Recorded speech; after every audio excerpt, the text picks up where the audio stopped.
La séance est ouverte. L'ordre du jour appelle les questions au gouvernement. La parole est à monsieur Damien Meslot. Merci, Monsieur le Président. Mesdames, Messieurs les députés, ma question s'adresse à Monsieur le ministre de l'Économie. Monsieur le ministre, General Electric a fait une offre de rachat de la partie énergie d'Alstom. Aujourd'hui, Siemens vient d'annoncer qu'il déposerait une offre pour racheter cette même branche énergie. Les activités d'Alstom et de General Electric sont complémentaires, tandis que celles d'Alstom et de Siemens sont concurrentes. 100 PME du territoire de Belfort, représentant plusieurs milliers d'emplois, ont lancé un appel en faveur du rachat de la partie énergie d'Alstom par General Electric afin de consolider l'activité industrielle de notre département. Ce projet industriel est cohérent, créateur d'emplois, d'investissements et de développement. Les synergies existant entre General Electric et Alstom et qui peuvent naître de la fusion des deux groupes permettront d'obtenir la taille critique suffisante pour se développer face à la concurrence mondiale. Belfort accueille depuis des décennies à la fois General Electric et Alstom. Ces deux leaders mondiaux de l'énergie présents à Belfort ont permis de construire un tissu industriel dense et porteur d'innovation, comme le montrent les importants projets portés par la vallée de l'énergie. De plus, les dirigeants de General Electric souhaitent faire de Belfort le deuxième centre mondial d'excellence en matière d'énergie. Cette perspective laisse augurer de la création de plus d'1 millier d'emplois. Monsieur le ministre, je vous demande d'entendre l'appel de tout un territoire, de ces PME, de ses élus et de tous ceux qui ont à cœur de voir notre région industrielle se développer. Alors, Monsieur le ministre, le gouvernement fera-t-il le choix d'un projet industriel ambitieux qui donne de bonnes perspectives pour notre territoire et pour notre pays? Je vous remercie. Merci, Monsieur Meslot. La parole est à Monsieur Arnaud Montebourg, ministre de l'économie et du redressement productif. Monsieur le député Damien Meslot, mesdames et messieurs les députés, à l'évidence, le gouvernement, dans ce dossier qui fait l'objet d'une opération financière de la part d'actionnaires, a mis sur la table le plus possible de choix de manière à ce que les intérêts industriels du pays, les intérêts humains en termes d'emploi, territoriaux, soient non seulement respectés, mais servis. Je voudrais vous dire que le gouvernement, grâce d'ailleurs à un certain nombre d'initiatives que nous avons dû prendre, a obtenu du temps pour pouvoir faire les choses, sinon Alstom aurait été dévoré à 75% par General Electric en 72 heures, sans que personne, ni vous ni moi, n'aurait eu le temps d'examiner les conséquences et l'impact. Nous avons donc le temps de décider. Et je vais vous dire, monsieur le député, avec le président de la République ce matin, nous avons reçu le président de General Electric, qui a apporté une amélioration de ses propositions. C'est certainement sans doute une des conséquences du décret que le Premier ministre Manuel Valls a signé permettant de faire respecter la souveraineté de notre industrie et particulièrement dans le domaine du nucléaire. Mais je voudrais vous dire que nous souhaitons que l'ensemble des offrants améliorent leur offre. Siemens a fait une proposition il y a maintenant 1 mois. Ils veulent déclarer eux aussi une amélioration. Nous allons les examiner avec vous, les parlementaires, les élus, avec les organisations syndicales.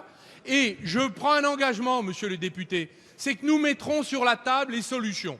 La solution GE, General Electric, la solution Siemens et une autre solution sur laquelle, éventuellement, nous pourrions nous positionner si nous risquons la perte d'Alstom, la perte de centres de décision, la perte de souveraineté ou la perte d'emploi. Merci, et il y a dans chacun de ces solutions Merci. La parole est à monsieur Philippe Cordery. Merci, Monsieur le Président.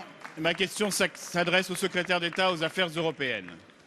Les résultats de dimanche ont résonné comme un coup de tonnerre. De nombreux Français semblent avoir perdu confiance dans le projet européen. De plus en plus, l'Europe est synonyme pour eux de chômage, de désindustrialisation et de libéralisation. Il est vrai que la politique du tout austérité a été désastreuse pour des millions d'Européens. Il est vrai que la concurrence fiscale intra-européenne favorise l'exil et l'optimisation fiscale et prive les États de ressources budgétaires. Il est vrai que l'absence d'harmonisation sociale, et notamment de salaire minimum dans toute l'Europe, entraîne des délocalisations et des fermetures d'entreprises. Mais ces réalités sont le fruit de choix politiques menés pendant ces 10 dernières années par les gouvernements conservateurs. Ce sont ces politiques européennes dont les citoyens ne veulent plus. Pourtant, l'Europe peut être différente. Lorsqu'un jeune en situation d'exclusion trouve un emploi grâce à la garantie jeunesse, l'Europe agit pour ces jeunes. Lorsque le Fonds social européen finance le reclassement des salariés en CDD de la filière automobile française, l'Europe agit pour l'emploi. Lorsque, grâce au pacte de croissance, la Banque européenne d'investissement investit en France 1,37 milliard d'euros, dont 700 millions pour la rénovation d'établissements scolaires, l'Europe agit pour la croissance et pour l'éducation. Ces réalités-là sont le fruit d'autres choix politiques opérés grâce à la réorientation de l'Union, initiée par le président de la République depuis 2 ans. Nous assumons nos choix politiques. Notre Europe n'est pas honteuse, elle est enthousiasmante. Elle doit fédérer les citoyens européens autour de valeurs communes de progrès et de justice. Monsieur le ministre, pouvez-vous nous indiquer quelles initiatives la France compte-t-elle prendre pour accélérer la réorientation de l'Union européenne et ainsi restaurer la confiance de nos concitoyens dans le projet européen? Merci. La parole est à Monsieur Harlem Désir, secrétaire d'État chargé des affaires européennes. Monsieur le Président, Mesdames et Messieurs les députés, Monsieur le député Philippe Cordery, je vous remercie de votre question parce qu'effectivement, après le vote de dimanche en France, comme dans tous les pays de l'Union européenne, qui a été marqué avec des différences, mais par un certain nombre de constances, la montée des partis eurosceptiques, voire franchement anti-européens, et même parfois d'extrême droite, une forte abstention, mais aussi, y compris de la part des partis pro-européens, une attente, une demande que l'Europe change pour qu'elle soit plus proche des attentes, des espérances des citoyens. Il était nécessaire hier, lors du sommet des chefs d'État et de gouvernement, que le président de la République porte une exigence qui est aussi une ambition pour l'Europe, qui est effectivement de lui fixer de nouvelles priorités.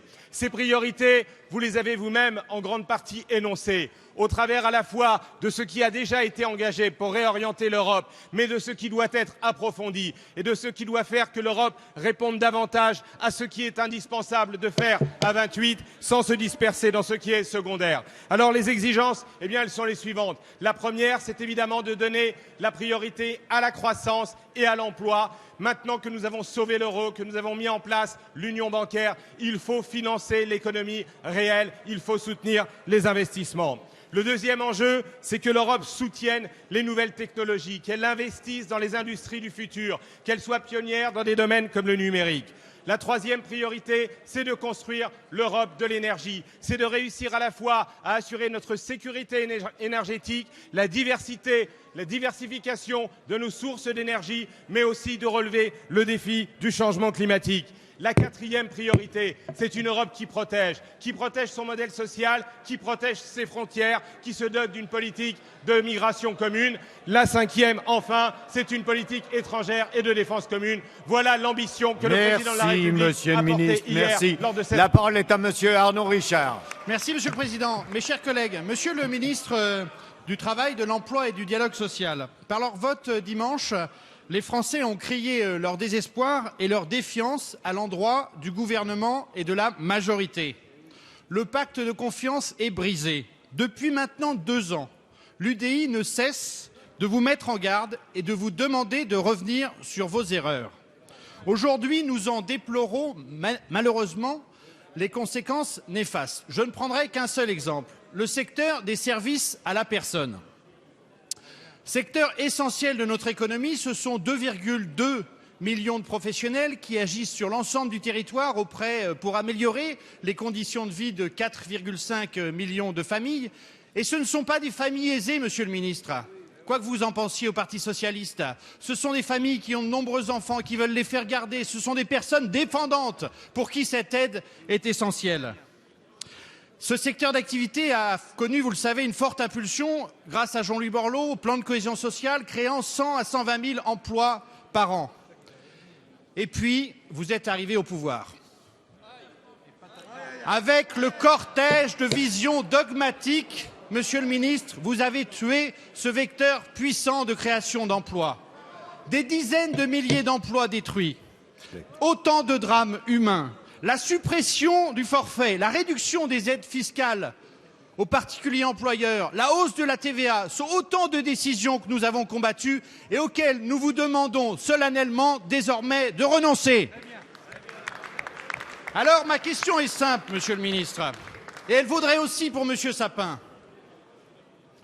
Quand le gouvernement va-t-il enfin prendre des mesures fortes pour le redressement de ce secteur essentiel pour l'emploi dans notre pays? Merci. La parole est à Monsieur Christian Eckert, secrétaire d'État chargé du budget.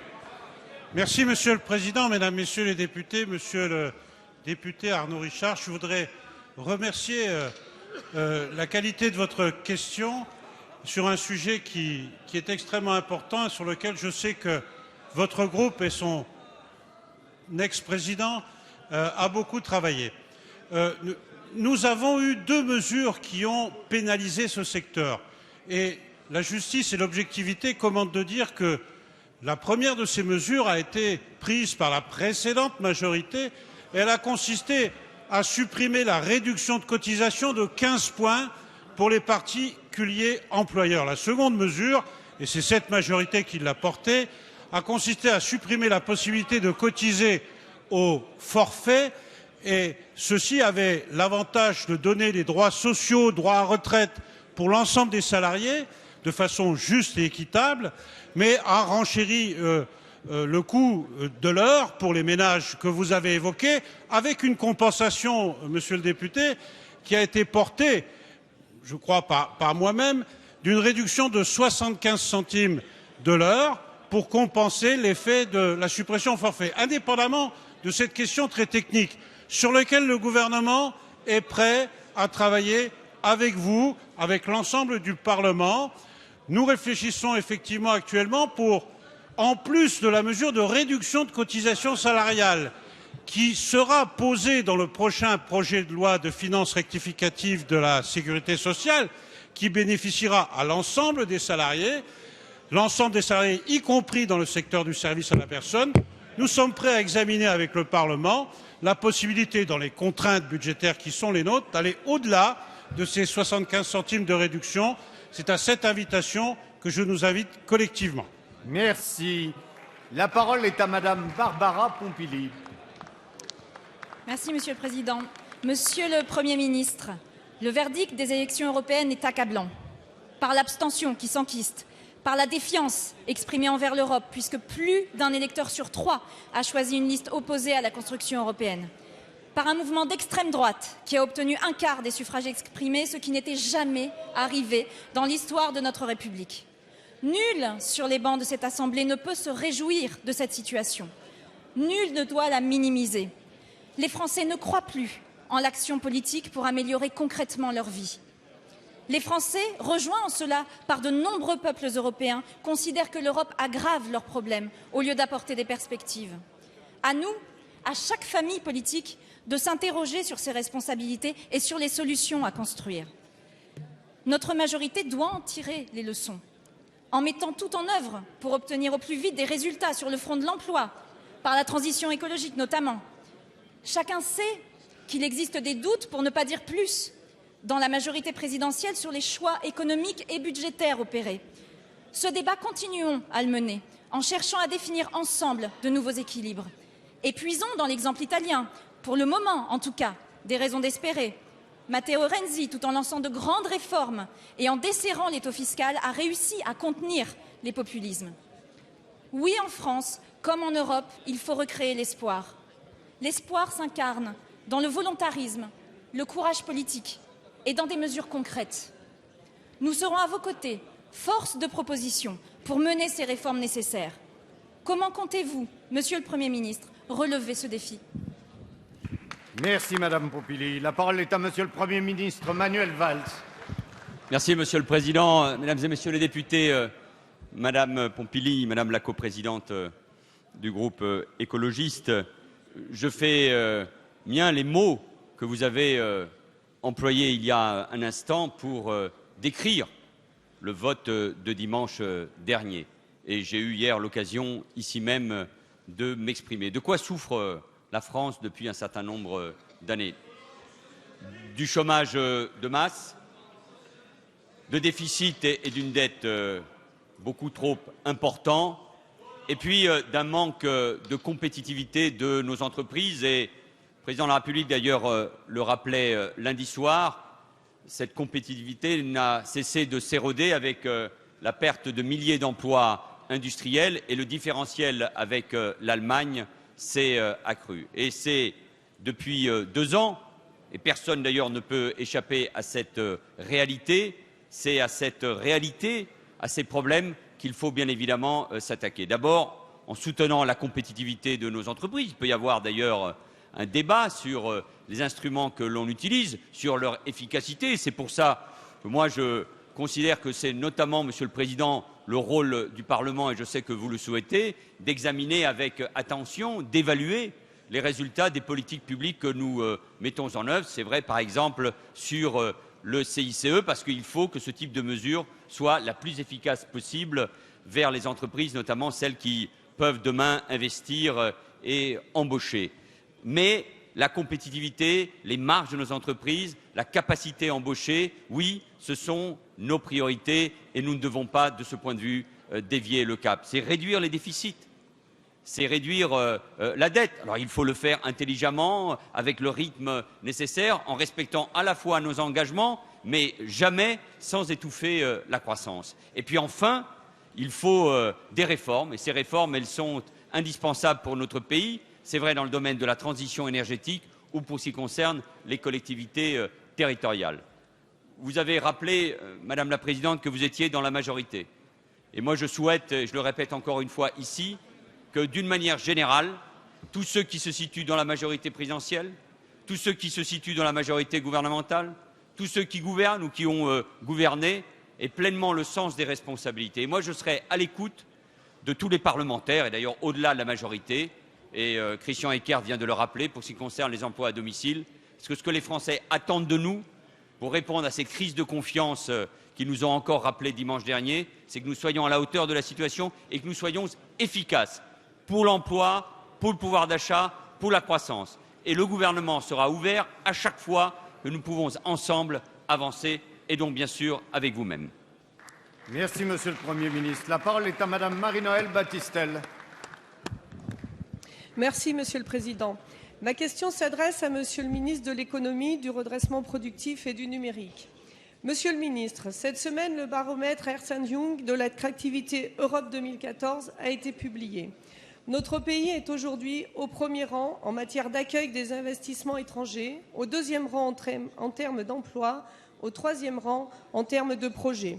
L'augmentation du nombre de projets d'investissement étrangers en France nous permet même de renouer avec les niveaux qui étaient les nôtres avant 2010.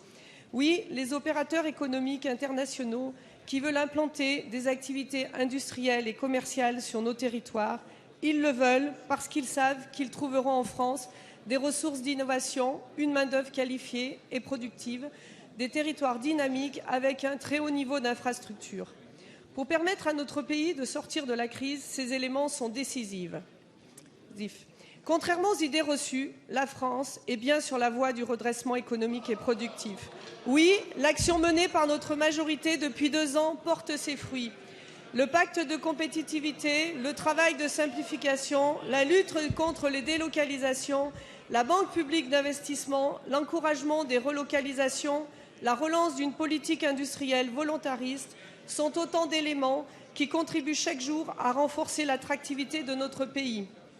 Pour nos territoires, pour nos entreprises, pour les salariés qui se battent pour préserver l'emploi et enclencher de nouvelles dynamiques, ce classement est un formidable encouragement à poursuivre nos efforts. Ces efforts sont essentiels pour remporter la bataille de l'emploi qui mobilise toutes les énergies. Alors, Monsieur le ministre, quelles nouvelles initiatives pouvez-vous impulser pour aller encore plus loin sur la voie de la redynamisation de notre appareil productif? Merci. La parole est à Monsieur Arnaud Montebourg, ministre de l'Économie et du redressement productif. Madame la députée Marie-Noëlle Battistel, il ne faut jamais bouder une bonne nouvelle, surtout lorsqu'elle vient d'un classement qui est parfaitement indépendant du gouvernement, Ernst & Young, de plutôt d'inspiration anglo-saxonne, et qui explique que, en effet, l'année passée, la France a vu ses investissements étrangers augmenter de 9%. Le chiffre le plus significatif, d'ailleurs, que nous devrions avoir tous en mémoire, c'est que les implantations d'investissements étrangers dans la recherche et le développement ont augmenté de 23%. Cela veut dire que dans l'esprit des investisseurs internationaux, la France est imaginée, envisagée à travers ses capacités d'innovation créative. Et c'est une des raisons pour lesquelles, d'ailleurs, nous avons, et c'est, je crois, la conséquence de ces choix politiques que nous avons faits ensemble, nous avons préservé l'impôt, le crédit d'impôt recherche-développement. C'est un point important car c'est un des points de notre compétitivité et attractivité. Ce n'est pas pour rien d'ailleurs que nous restons la première destination industrielle, d'implantation industrielle en Europe et que nous sommes la deuxième destination en termes de création d'emplois. Nous sommes derrière le Royaume-Uni, mais nous sommes devant l'Allemagne. Donc nous avons des motifs de poursuivre cette politique de compétitivité et d'attractivité, notamment à travers ce que vous avez cité, le crédit d'impôt compétitivité emploi. Je voudrais ajouter un mot, Madame la députée, en indiquant que dans ce baromètre, des investisseurs ont été interrogés sur leurs intentions futures. 34% d'entre eux déclarent envisager d'établir ou développer des activités en France. C'est un chiffre supérieur, là encore, au Royaume-Uni et à l'Allemagne. Nous avons donc de bonnes raisons de poursuivre le chemin que nous avons ensemble emprunté. Merci, Monsieur le Ministre. La parole est à Monsieur Yves Fromion.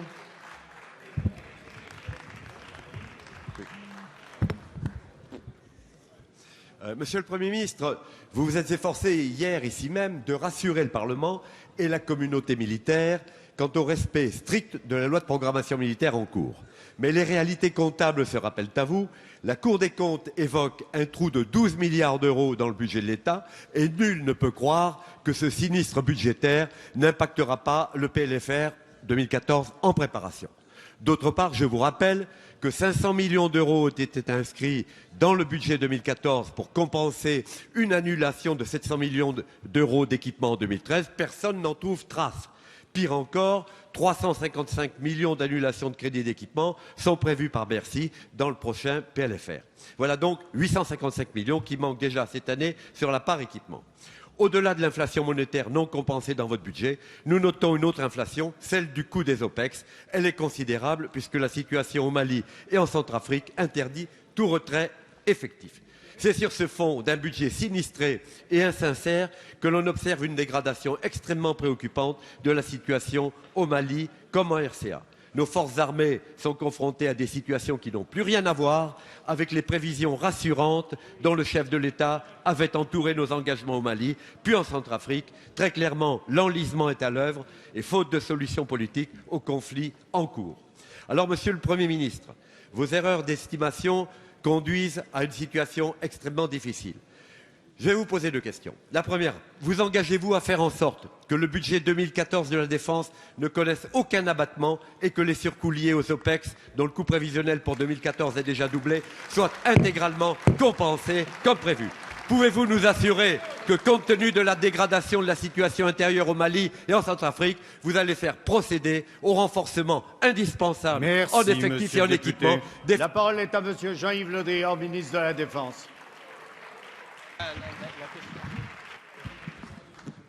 Merci, monsieur le député Yves Fromion, de cette question.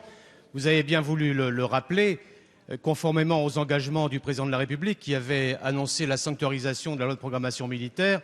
Le Premier ministre, ici même, hier, a redit sa volonté de faire respecter la trajectoire financière de cette loi de programmation militaire. Ceci en prenant en compte l'ampleur des efforts accomplis par la communauté militaire dans le cadre de la loi de programmation militaire, reconnue par le Premier ministre ici même, disant que la défense n'avait pas à payer deux fois. Et cette volonté sera concrétisée, Monsieur Fromion, dans le cadre du collectif budgétaire et que le budget 2014 sera impliqué complètement, approuvé complètement, mis en œuvre complètement, ce qui permettra, en ce qui concerne les équipements auquel je sais vous êtes particulièrement attaché, de commander dès l'été prochain le programme Scorpion. Je sais que vous êtes très vigilant sur le renouvellement des blindés, ce qui permettra aussi de commander dès maintenant deux MRTT, des avions ravitailleurs que vous souhaitez, et vous avez raison d'indiquer le retard que nous avons pris à cet égard, ce qui permettra aussi de commander le 3e drone indispensable pour notre renseignement, y compris d'ailleurs le 4e sous-marin Barracuda. Voilà ce que je voulais vous dire. Alors en ce qui concerne les OPEX, vous êtes trop vigilants et trop habitués aux pratiques législatives et vous savez très bien que l'article 4 de la loi de programmation militaire prévoit que lorsque le montant des OPEX dépasse la somme inscrite au budget, elle est mutualisée en fin d'exercice. Ça s'est passé comme ça l'année dernière, ça s'est passé comme ça l'année avant et ça se passera comme ça cette année. Je vous remercie de votre attention. Merci, Monsieur le Ministre. La parole est à Monsieur Jean-Luc Laurent. Merci, Monsieur le Président. Ma question s'adresse à Monsieur le Ministre de la Défense. Il y a plus d'un mois, le groupe Boko Haram enlevait 237 lycéennes à Chibok. Boko Haram attaque l'école. Boko Haram attaque des femmes. Le choix de ces cibles reflète l'idéologie obscurantiste de ce mouvement. L'indignation planétaire qui a suivi cette infamie, mais aussi les manifestations à Abuja, ont permis de sortir le pouvoir nigérian d'une brutale indifférence face à la situation dans le nord du pays. La communauté internationale a cessé de tourner la tête. Commencée comme une insurrection locale en 2009, la crise concerne aujourd'hui l'ensemble de l'Afrique centrale. Les Nations Unies viennent de classer le groupe Boko Haram comme organisation terroriste, permettant de mettre ainsi en cause son financement international. La France a été extrêmement active et volontariste dans cette affaire. Le président de la République a convaincu le chef d'État du Nigeria et ses voisins de venir à Paris le 17 mai dernier pour un sommet de sécurité régionale. Depuis 2012, cela n'est pas la première fois que la France prend ses responsabilités en Afrique. Nous le faisons et nous engageons nos hommes, y compris, comme ici, en terrain moins connu. La France peut le faire parce qu'elle a une capacité diplomatique et un outil militaire opérationnel qu'il faut préserver. La France peut le faire parce qu'elle ne se lance pas dans des calculs d'apothicaire avant d'intervenir. Ce statut et cette capacité d'action ne sont pas acquis. Ils reposent sur des moyens matériels et sur des hommes et des femmes capables de servir leur pays jusqu'au sacrifice. Monsieur le ministre, pouvez-vous nous indiquer les moyens engagés par la France au Nigeria? Pouvez-vous nous éclairer sur la manière dont cette action, dans une affaire emblématique, s'inscrit? Merci. La parole est à Monsieur Jean-Yves Le Drian, ministre de la Défense. Oui, Monsieur le Président, Mesdames et Messieurs les députés, Monsieur le député Jean-Luc Laurent, vous avez rappelé le drame que connaissent ces jeunes filles enlevées, kidnappées et que connaissent leurs familles au Nigeria. Ces événements ont ému le monde entier, vous l'avez rappelé. Je voudrais vous dire que le président de la République a réuni le 17 mai dernier les chefs d'État et de gouvernement concernés directement par cette crise afin d'engager une vraie mobilisation régionale et internationale à cet égard. Et la France prend toute sa part dans cette mobilisation, à la fois en mettant à la disposition du gouvernement du Nigeria et du président Jonathan Goodluck des moyens techniques indispensables et en mettant en œuvre les équipes spécialisées sur lesquelles je ne m'étendrai pas davantage et vous le comprendrez. Par ailleurs, nous avons été aussi amenés à soutenir les interventions et les soutiens d'équipes spécialisées d'autres pays, en particulier à partir de notre base de Djamena. Vous avez aussi rappelé que cette intervention indispensable contre le terrorisme de Boko Haram s'inscrivait dans une démarche plus globale de lutte contre le terrorisme en Afrique. C'est ce que font en ce moment même nos soldats dans le cadre de l'opération Serval pour empêcher qu'au Mali ne se reconstituent des réseaux terroristes dans l'Adrar des Iforas. C'est aussi ce que nous faisons en République centrafricaine pour éviter que dans ce pays où l'État a disparu et où il y a des haines et des rivalités à la fois ethniques et religieuses, que ne se crée un vide sécuritaire permettant à Boko Haram et à d'autres groupes de ce type de développer le terrorisme en Afrique. La volonté de la France avec les pays africains est de tout faire pour empêcher que le terrorisme ne gangrène cette région importante de l'Afrique sahélo-saharienne. Merci, Monsieur le Ministre. La parole est à Monsieur Denis Jacquat. Monsieur le Président, ma question s'adresse à Monsieur le Premier ministre. Quel est à ce jour le bilan de François Hollande en matière économique? 0 de croissance au premier trimestre. Quel est à ce jour le bilan de François Hollande en matière de comptes publics? Un trou de 12 milliards d'euros débusqué par la Cour des comptes. Quel est à ce jour le bilan de François Hollande en matière d'emploi? 425 000 chômeurs supplémentaires. C'est considérable puisque c'est l'équivalent d'environ 1000 Florange. Les chiffres sont cruels, Monsieur le Premier ministre, mais au-delà des chiffres, la réalité pour un demandeur d'emploi est encore plus cruelle. Dès lors, ne vous étonnez pas que les Français vous aient sorti 3 fois en 2 mois le carton jaune, puis le carton rouge. Dans votre politique fiscale, vous avez dégradé le pouvoir d'achat des Français. Par vos nouvelles contraintes imposées aux entreprises, vous avez cassé la confiance avec les femmes et les hommes qui créent des emplois. Par vos remises en cause dogmatiques de l'apprentissage, vous avez assombri l'avenir de nombreux jeunes. Ce soir tomberont les derniers chiffres du chômage. À cette occasion, peut-on enfin attendre un sursaut du gouvernement et en particulier de votre ministre du Travail? À cette occasion, annoncerez-vous enfin des réformes structurelles? Enfin, à cette occasion, prendrez-vous l'engagement de rétablir les crédits en faveur de l'apprentissage? La parole est à Monsieur François Rebsamen, ministre du Travail, de l'Emploi et du Dialogue social. Ah non, s'il vous plaît. Monsieur le Président, Monsieur le député Denis Jacquard, vous qui êtes l'élu d'une région industrielle très ancienne qui a été frappée par de multiples restructurations, je suis, comme vous, très sensible à la question que vous avez posée et aux problèmes de l'emploi et du chômage que vous avez évoqués. À cet égard, je voudrais on écoute. Tout simplement vous dire que des chiffres qui seront publiés dans quelques heures, je n'attends ni amélioration significative, ni dégradation significative.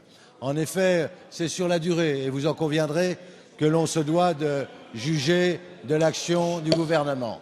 À cet égard, je voudrais vous indiquer que les dispositifs de l'emploi, les dispositifs qui ont été mis en place sont là et ils fonctionnent. Vous en conviendrez avec moi, sur un an, le chômage des jeunes a reculé de plus de 2%, ce qui est insuffisant, mais ce qui est une première avancée significative. Pour les réformes de structure dont vous parlez, Monsieur le député, vous savez que nous réunirons les 7 et 8 juillet la grande conférence sociale. Et c'est dans le cadre du dialogue social avec les partenaires sociaux que des réformes de structure seront annoncées. À cet égard, s'agissant du chômage des jeunes, mais aussi du chômage de longue durée, des seniors qui sont exclus du marché du travail, nous proposerons, en liaison avec les partenaires sociaux, un certain nombre de réformes importantes. J'aurai l'honneur de vous les faire connaître. Enfin, pour l'apprentissage, c'est un sujet qui doit nous mobiliser tous à la rentrée dans les CFA, pas un jeune sans employeur. Merci. La parole est à Monsieur Michel Vauzel. Merci, Monsieur le Président. Ma question s'adresse à Monsieur le Premier ministre parce qu'il s'agit d'une question qui concerne l'avenir du port de Marseille, de son image et donc de l'influence de la France en Méditerranée. Un nouveau conseil de surveillance de la SNCM se tient en ce moment même à Marseille. Les actionnaires, dont la Caisse des dépôts par Transdev et l'État, désigneront un nouveau président du directoire de la compagnie maritime. C'est une fois encore une étape majeure pour l'avenir de cet acteur de premier plan du pavillon français et du service public de continuité territoriale entre le continent et la Corse.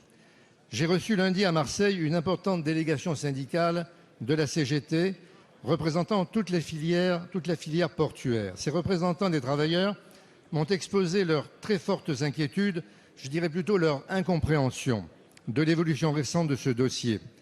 Le gouvernement s'était engagé par écrit à soutenir un plan de redressement visant à conditionner la commande de nouveaux navires à une importante réduction des effectifs. Il s'agissait de garantir la pérennité de l'entreprise afin qu'elle puisse assurer ses obligations de délégation de service public dans la liaison entre Marseille et la Corse. Cet engagement réciproque avait suscité ces derniers mois de grands espoirs. Or, ce plan semble aujourd'hui remis en cause par les actionnaires.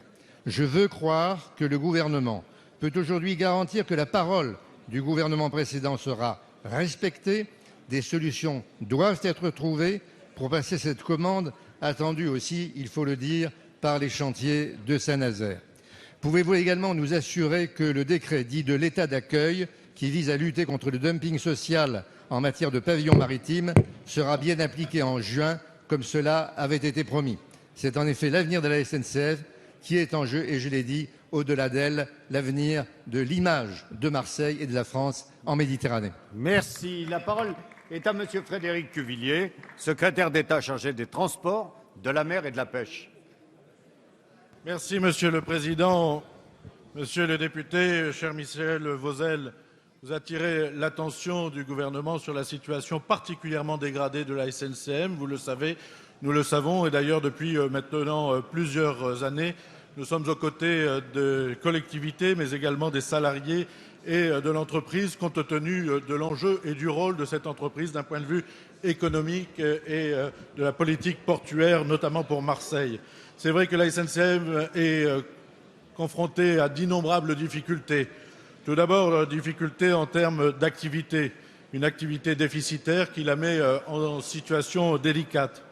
La carence de l'actionnariat, qui d'ailleurs est doublée d'un doute et d'un manque de confiance avec ses organes dirigeants et qui a valu le non-renouvellement de dirigeants du directoire par l'actionnaire majoritaire. Mais également, et vous le savez, un contentieux européen de 440 millions qui date de l'époque de la privatisation de la SNCM et qui a été alourdi par les conditions de l'attribution de la DSP dans les années 2006-2007.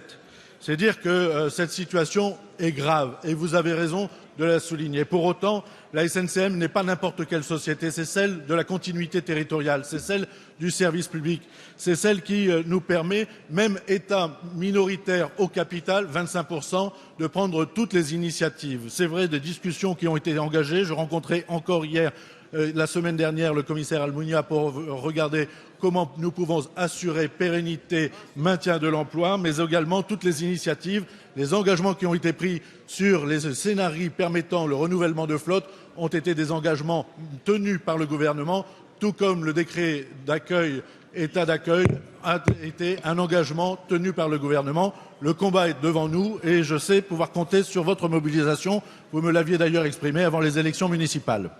Merci. La parole est à Monsieur Laurent Furst. Madame la ministre du Logement, lors de sa campagne, le président de la République a mis l'accent sur la nécessité de construire plus de logements dans notre pays. Durant le quinquennat de Nicolas Sarkozy et malgré la crise de 2008, 2 millions de logements auront été mis en chantier. François Hollande a affirmé aux Français que sous sa présidence, 2,5 millions de logements seraient construits, soit 500 000 par an. Quels sont vos résultats? En 2012, les mises en chantier se sont effondrées. En 2013, elles ont encore baissé. En année pleine, 332 000 mises en chantier, alors que sous Nicolas Sarkozy, on en comptait 400 000 et que François Hollande en avait promis 500 000. L'échec de votre politique est terrible. Derrière ces chiffres, il y a simplement l'érosion du pouvoir d'achat des classes moyennes. Derrière ces chiffres, il y a le manque de confiance des investisseurs. Derrière ces chiffres, il y a l'addition des textes idéologiques que vous avez adoptés, comme la loi Allure. Derrière ces chiffres, il y a aussi d'autres réalités, celles des Français qui ne seront pas décemment logés. Derrière ces chiffres, il y a aussi l'emploi. Ces Florange de l'ombre, ces PME du bâtiment qui ont dû supprimer des dizaines de milliers d'emplois par manque de travail. Quel drame pour nos concitoyens au chômage. Madame la ministre, nous ne nous réjouissons pas des manques de résultats de votre gouvernement et du président de la République, car nous souhaitons tous voir notre pays réussir. Vous qui êtes désormais en charge de cette fonction, pouvez-vous nous indiquer les mesures que vous allez prendre afin de corriger 2 ans d'échec? Madame la ministre, Pour atteindre les objectifs annuels du président Hollande, il faudrait que les mises en chantier augmentent de plus de 50%. Alors, s'il vous plaît, apportez de vraies réponses aux Français qui vous écoutent. Merci. La parole est à Madame Sylvia Pinel, ministre du Logement et de l'Égalité des Territoires. Merci, Monsieur le Président, Mesdames et Messieurs les députés, Monsieur le député. La relance de la construction et permettre à nos concitoyens d'accéder au logement mérite de nous rassembler au-delà de nos clivages politiques et mériterait autre chose qu'une polémique sur les chiffres. Aujourd'hui, l'objectif et les priorités sont là.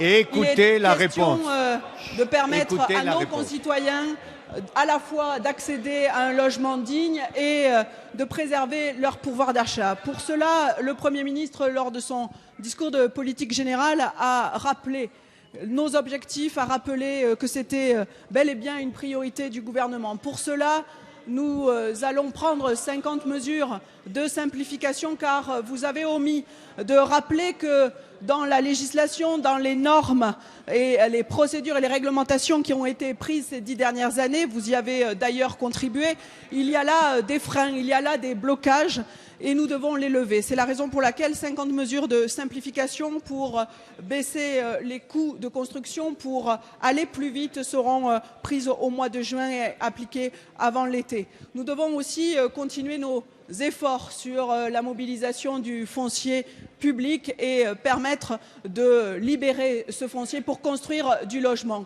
et en particulier du logement social. Et je dois vous dire, mesdames et messieurs les députés, combien nous pouvons être inquiets lorsqu'on constate que certaines municipalités, après les échéances électorales, renoncent, retardent, abandonnent certains projets de construction. Donc oui, nous devons nous rassembler et faire en sorte que ces programmes de logement ne soient pas abandonnés mais bien mis en route.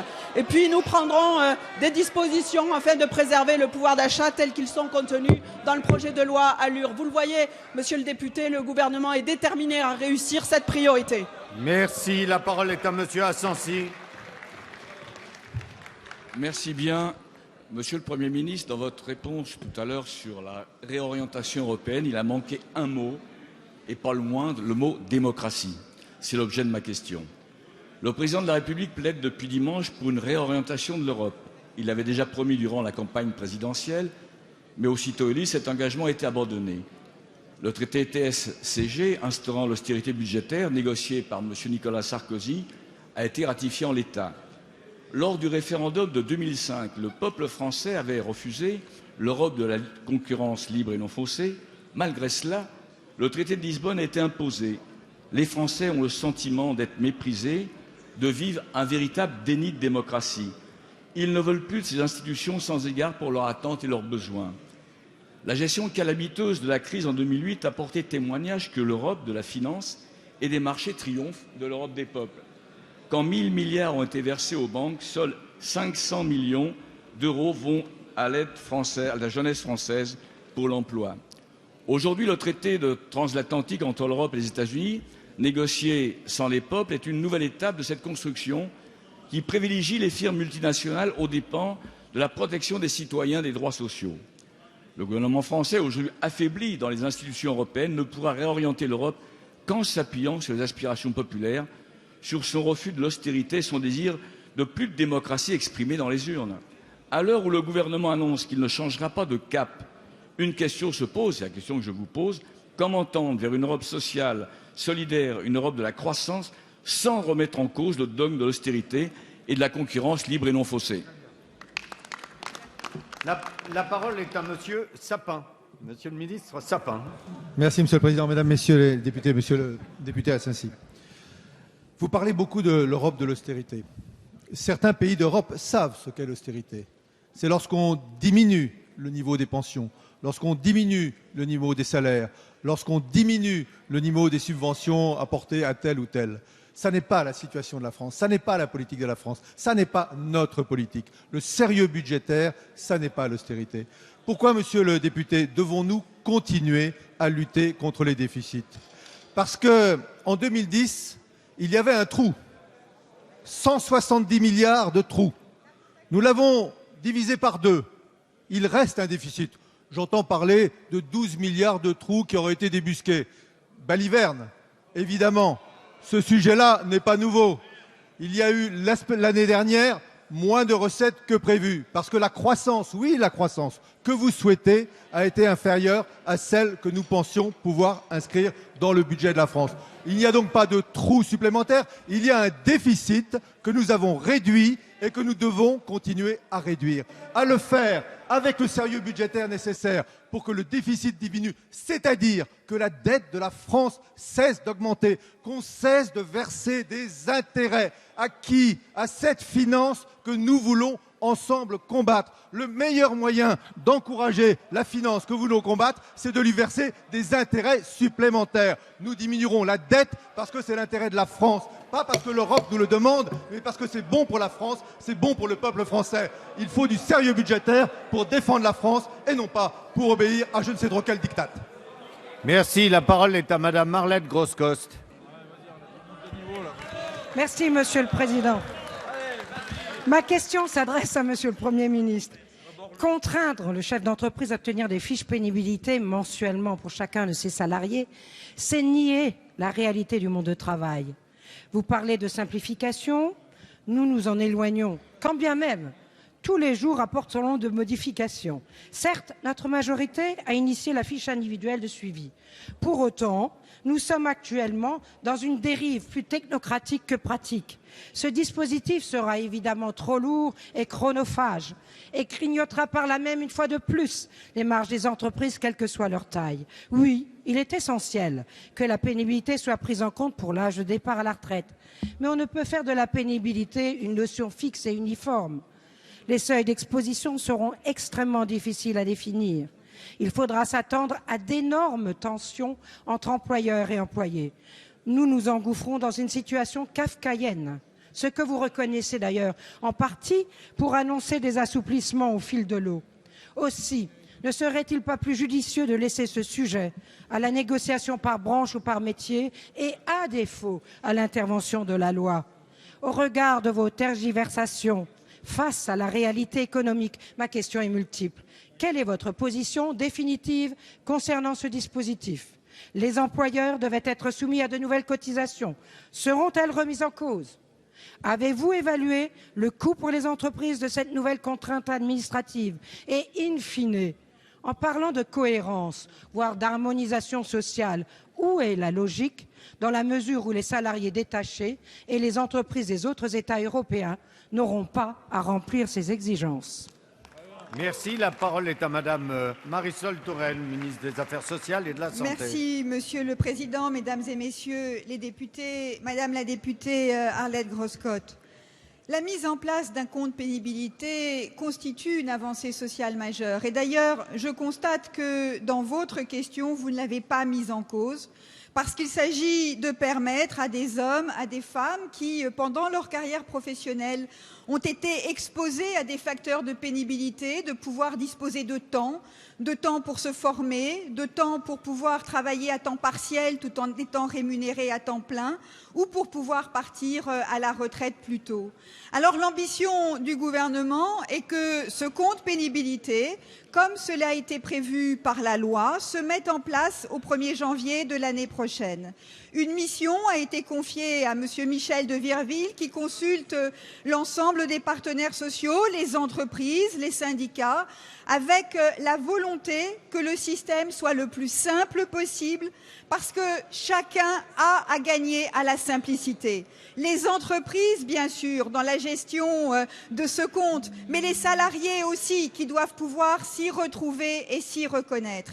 Ce compte pénibilité produira des effets progressivement et donc la contribution des entreprises, la contribution financière des entreprises destinée à financer ce compte montera en charge progressivement. Il n'y a pas de raison de faire payer les entreprises avant que des salariés ne bénéficient de départ anticipé grâce à ce système. Vous le voyez, Madame la députée, la volonté du gouvernement est de faire en sorte que les choses soient les plus simples possibles, les plus transparentes possibles. possible. C'est ce à quoi s'emploie le gouvernement parce que c'est une avancée sociale majeure et il ne s'agit pas de faire en sorte que cette avancée majeure ne puisse pas bénéficier à tous les salariés qui légitimement peuvent espérer en profiter. Merci. La parole est à monsieur Michel Lesage.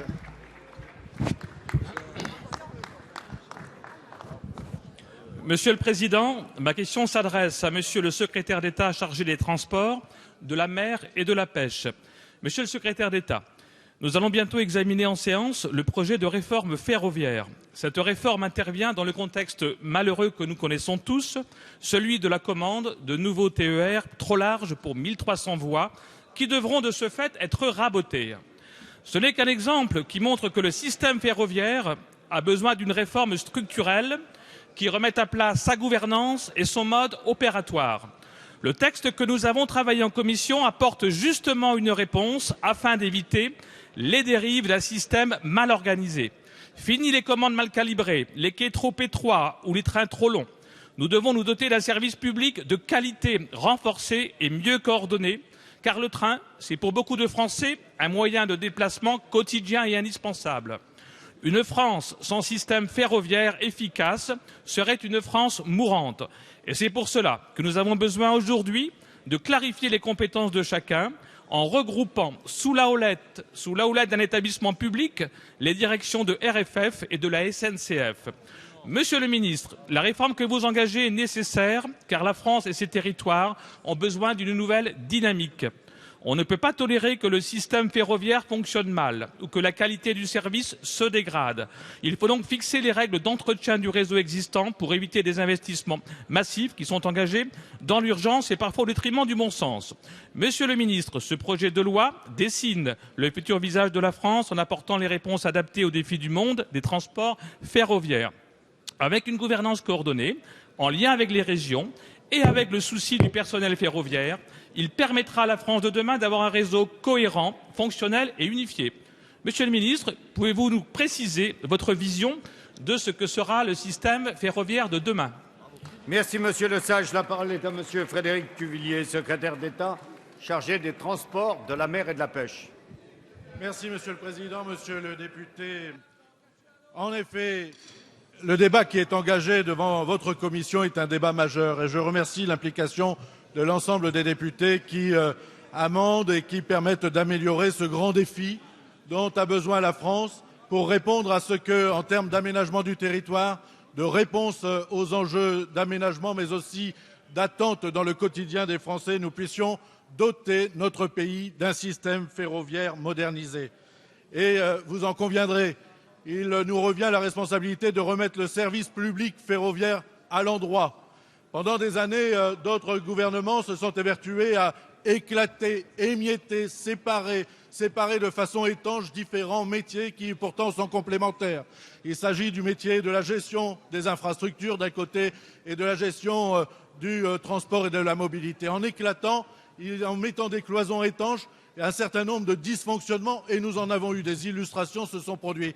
Il est temps de remettre de l'ordre, il est temps de remettre de la cohérence, il est temps de reconnaître l'action de l'État comme État stratège d'une vraie politique stratégique en termes du ferroviaire au service de l'industrie et des territoires. Il est temps de reconnaître l'action des régions qui investissent beaucoup et qui permettent d'offrir une offre ferroviaire à l'ensemble des populations.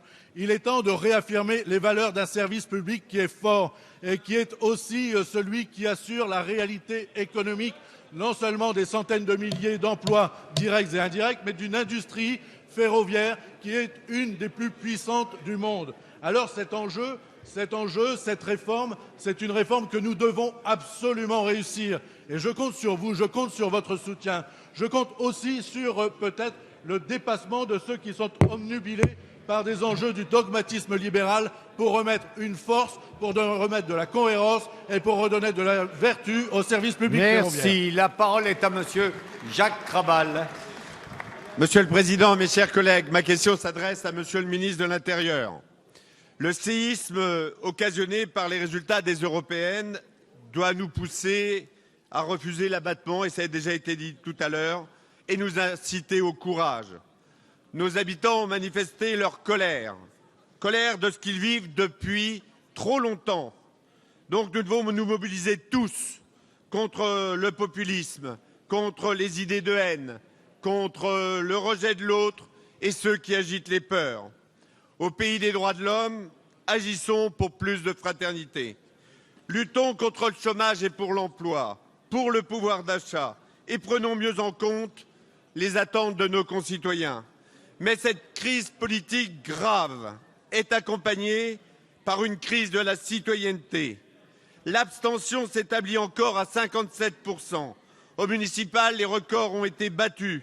Maire réélu au premier tour avec 62% des suffrages, je ne représente que 30% des inscrits, sans oublier les 7% de non-inscrits. Nous sommes loin du suffrage dit universel. Notre système électoral est l'un des plus contraignants au monde. À l'ère de l'informatique, il est obsolète. Si nous avons mis en place une timide reconnaissance du vote blanc, il nous faut aller plus loin. Automatiser l'inscription sur les listes électorales, simplifier encore le vote par procuration. Mes chers collègues, un droit, c'est aussi un devoir. En s'érodant, le droit de vote devient une arme qui se retourne contre la démocratie et contre la liberté. Voter, c'est responsabiliser et appartenir à la communauté. Ayons le courage de mettre en place le devoir de vote pour tous, comme en Belgique, qui affiche un taux de participation de 90%. Certes, nous ne réglerons pas tous les problèmes, mais nous donnerons du souffle à la citoyenneté. Alors, Monsieur le Ministre, que comptez-vous faire pour lutter contre l'abstention et contre cette crise du civisme? La parole est à Monsieur Bernard Cazeneuve, ministre de l'Intérieur. Monsieur le député Kraval, merci infiniment pour cette question très importante qui renvoie au fonctionnement de notre démocratie et à la relation qui s'est détériorée, qui s'est érodée entre les citoyens, le fonctionnement de nos institutions et le suffrage. Il y a cela de nombreuses raisons. Lorsque l'on regarde par exemple l'évolution des taux de participation à l'occasion des élections européennes, on se rend compte que depuis 1979, ce taux de participation s'est constamment dégradé. Il a augmenté de à peu près 1,5 point entre le scrutin de 2009 et le scrutin qui vient de se dérouler, mais incontestablement, on constate qu'à l'occasion de ce scrutin comme sur d'autres, les citoyens votent moins. Alors comment remédier à cela? D'abord, il appartient de faire en sorte, vous l'avez souligné à travers de multiples propositions tout à fait judicieuses que vous avez évoquées, de faciliter et d'inciter au vote des citoyens. Ce que vous indiquez sur les modalités d'inscription sur les listes électorales, sur l'utilisation des moyens techniques modernes de communication, tout cela doit être développé. J'ai d'ailleurs moi-même pris une disposition en incitant les préfets à prendre contact avec les maires pour étendre la durée d'ouverture des bureaux de vote. Plus de 400 municipalités ont accepté d'étendre les horaires de vote et c'est près de 2 millions de citoyens qui ont été incités à voter à travers cette mesure. Le deuxième point, c'est qu'il faut aussi que les organisations politiques, les partis, donnent de la vie publique à travers les échanges que nous pouvons en savoir, y compris dans cet hémicycle, une image digne. C'est de nature à inciter les électeurs à voter. Il faut aussi que les grandes questions, et je pense à la question européenne, n'arrivent pas dans l'espace public au moment simplement des élections, mais qu'il y ait un travail de pédagogie continu. Enfin, monsieur le député, pour conclure, je reprends volontiers votre idée d'une réflexion parlementaire qui doit se poursuivre, destinée à inciter le maximum de citoyens à voter. Merci. La parole est à monsieur Céleste Lett. Monsieur le Président, mes chers collègues, ma question s'adresse à Madame Marisol Touraine, ministre des Affaires sociales et de la Santé. Madame la ministre, je souhaiterais revenir vers vous sur le devenir des unités pour malades difficiles, appelées communément les UMD, en psychiatrie, mais aussi et surtout sur ces agents qui œuvrent au quotidien au péril de leur intégrité psychique et physique auprès de patients potentiellement dangereux. Je rappelle qu'il existe en France 4 établissements historiques disposant d'UMD, Montfavet dans le Vaucluse, Cadillac dans le Bordelais, Villejuif dans le Val-de-Marne et Sarreguemines en Moselle, la ville dont je suis maire. Et ce dernier établissement est d'ailleurs de loin, en UMD, le plus important en France. En promulguant la loi du 27 septembre 2013, le gouvernement a supprimé le statut légal des UMD, créé par la loi du 5 juillet 2011, relative à la psychiatrie et voulue par Nicolas Sarkozy. Inquiet des répercussions attendues sur le statut de ces personnels, élus et organisations syndicales ont interpellé votre ministère. Ce dernier a souhaité rassurer en indiquant que la seule référence réglementaire garantissait à ces structures spécialisées leur avenir et leur spécificité. J'ai moi-même interrogé le 31 juillet 2013 le rapporteur Denis Robiliard qui m'a rassuré en m'écrivant, je le cite, « Cette suppression du statut légal n'emporte évidemment pas de modification des UMD en tant que dispositif médical. Il n'emporte aucune conséquence sur le statut de ces personnels et de leur mode de rémunération. » Or, le Haut Conseil des professions paramédicales a récemment été saisi pour avis d'un projet de décret qui supprime au niveau de sa rédaction toute référence à une assise réglementaire. Ainsi, les craintes formulées par le passé et laissant entrevoir des modifications aux conséquences incertaines ressurgissent. Madame la ministre, ma question est simple. Avez-vous l'intention de maintenir un véritable statut pour les UMD? Merci. La parole est à Madame Marisol Touraine, ministre des Affaires sociales et de la Santé. Merci, Monsieur le Président. Monsieur le député, je veux d'abord saluer la qualité du travail qui est accompli au quotidien dans l'établissement pour malades psychiatriques difficile de Sarreguemines et qui est parfaitement identifié et reconnu par le gouvernement. Et je veux d'emblée dire que je souhaite vous rassurer pour ce qui est du statut de ces personnels et de l'existence de ces unités pour malades difficiles, qui ne sont pas nécessairement, monsieur le député, des malades dangereux. Jusqu'à la loi de 2011, qui avait été adoptée par le gouvernement que vous souteniez, ces unités n'étaient pas inscrites dans la loi. À la suite de l'annulation de dispositions de cette loi par le Conseil constitutionnel, la proposition de loi portée par Denis Robillard a tiré un certain nombre de conséquences et réinscrit ces unités pour malades difficiles dans le droit commun, en vous indiquant, je l'ai fait également à cette occasion, que ce serait à travers un texte réglementaire, un décret, que seraient précisées les conditions dans lesquelles travaillaient les personnels qui sont affectés à ces unités. Alors vous vous inquiétez d'un projet de décret qui est actuellement en discussion, mais qui ne concerne pas les unités pour malades difficiles, qui concernent d'autres malades psychiatriques, ce qu'on appelle ceux qui sont traités sous le régime des soins sans consentement. Un autre décret est actuellement en préparation qui va concerner de façon plus générale l'ensemble des établissements psychiatriques. Et dans ce prochain décret, il y aura bien les conditions dans lesquelles peuvent exercer les unités pour malades difficiles. J'espère, monsieur le député, vous avoir rassuré. En tout cas, je veux vous dire que la volonté du gouvernement est bien de reconnaître et de permettre le travail souvent exemplaire de tous ceux qui sont aux côtés de ces personnes en difficulté. Merci Madame la Ministre. La séance des questions au gouvernement est terminée. La séance est suspendue.